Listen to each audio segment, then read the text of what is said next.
اعوذ باللہ من الشیطان الرجیم بسم اللہ الرحمن الرحیم۔ قلب نور ٹی وی کی طرف سے آپ تمام دوستوں کو السلام علیکم ورحمۃ اللہ وبرکاتہ۔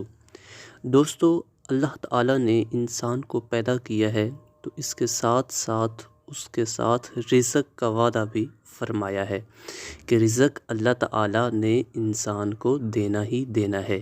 جب انسان کوئی کاروبار کرتا ہے تو اس میں کبھی اس کو منافع ہوتا ہے اور کبھی اس کو گھاٹا پڑ جاتا ہے، لیکن اگر وہ شخص کہ جس کے کاروبار میں نقصان ہو رہا ہے، اس کے کاروبار میں ترقی نہیں ہو رہی، یا وہ شخص کہ جو نیا کاروبار کرنا چاہتا ہے اور وہ چاہتا ہے کہ اس کے رزق میں، اس کے کاروبار میں ترقی ہو جائے، تو اس کو چاہیے کہ اپنے کام کو شروع کرنے سے پہلے اس آیت کو روزانہ 141 مرتبہ پڑھے۔ انشاءاللہ تعالی ضرور برکت ہوگی۔ آیت کیا ہے؟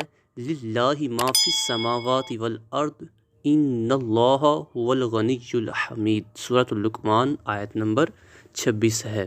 اس آیت کو روزانہ 141 مرتبہ پڑھیں گے تو انشاءاللہ تعالی ضرور برکت ہوگی۔